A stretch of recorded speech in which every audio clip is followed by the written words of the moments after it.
I'm Mason Pelt with Push ROI, and at the risk of this new YouTube channel turning into an Elon Musk themed thing, I'm going to talk about Musk again because the man bought Twitter, or at least got the board to agree to an offer after he closed funding. There's a few steps that are necessary before the public Twitter becomes a private company. And because we're talking about free speech and there's a lot of confusion, publicly listed, publicly traded company is what I mean when I say public. It is not a utility.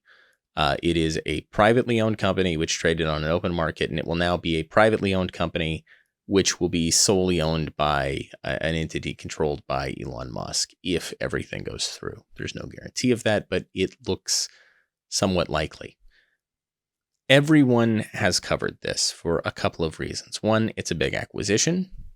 Two, a lot of journalists and media types tend to spend half of their lives on Twitter, so it has an artificially high level of prominence in their worlds, if not the rest of the world.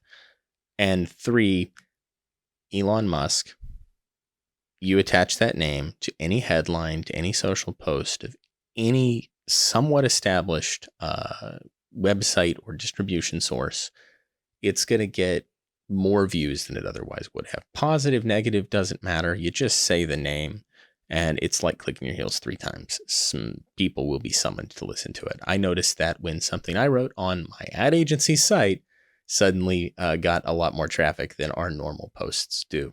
I'm not looking to rehash all the details of the acquisition. Obviously, that's been written about by a lot of people, as have the opinions on the implications on free speech or whether or not Elon Musk is going to be able to actually run a social network with moderation at the standard of the U.S. First Amendment. One of the best articles I've read on that, just shout out to Tech Dirt, was by Mike Masnick, and I'll link to it in the doobly-doo. I just want to address the tweet Elon sent. Twitter has tremendous potential. I look forward to working with the company and community of users to unlock it. The reason I was confused by this is because given that he's spending $44 billion, we can assume he's talking about a financial potential with Twitter.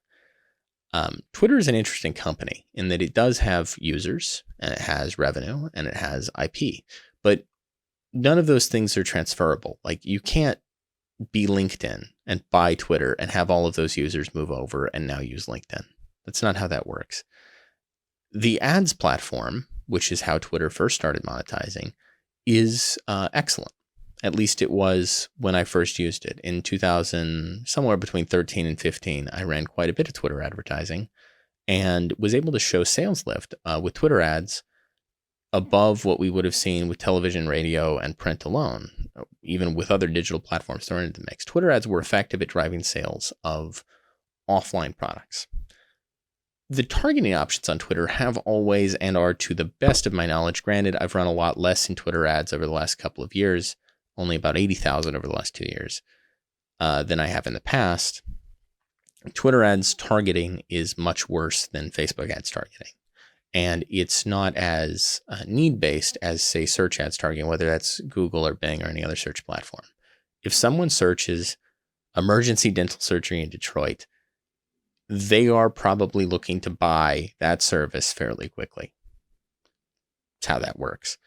If you target people who have teeth, or say, a better analogy would be a plumber searching for a plumber versus an ad to new homeowners. So now that I've established that I'm aware of Twitter's ad platform, that I've used it in the past, and that I think it's actually pretty good, something I've noticed is anytime Twitter adds a new ad format, which allows for more ads inventory, people freak out. Their users freak out. Which means Twitter, which is somewhat more expensive than Facebook and somewhat worse at targeting than Facebook and somewhat less likely to convert than Google, and more expensive slightly than all of those platforms, is not able to have more ad inventory, or it's difficult for them to have more ad inventory.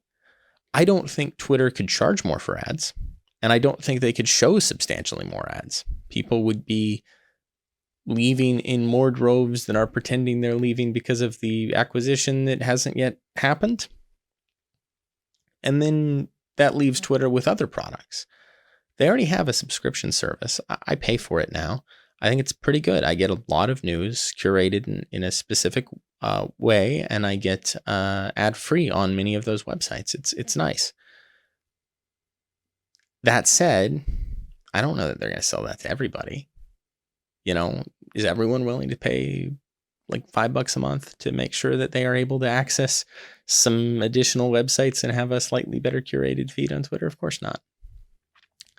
They have an email subscription service, which I believe has the option for money to exchange hands, wherein Twitter gets a cut, and they have various donation options, super follows, things of that nature that do allow money to transfer from one user to another. And Twitter will take a cut. I just don't know how hard they could push any of those services. Like when I look at Twitter, this is not really an example of a company that is just failing to capture all of its value. In order to continue to be Twitter and capture more value, at least as far as I can tell, you'd have to retool the company pretty well. I've written a ton about how I think Twitter should change its verification process. But that isn't going to be an inherent moneymaker for the company. Things about having a customizable algorithm are not inherently going to make the company money. What makes it money are things that allow for an exchange of cash, whether it is between users where Twitter gets a cut or where you pay the platform directly. I don't think there's a ton of uncaptured value on Twitter. Twitter was worth more a year ago than the price that the board just accepted the buyout for. And that's not all because of tremendous Elon Musk social pressure. I don't know that it was a great investment. That's my professional opinion as someone who, while I'm not running a ton of ads on Twitter, marketers, we're the ones that are responsible for the bulk of Twitter's revenue. We're the ones running the ads. Anyway, what do you think?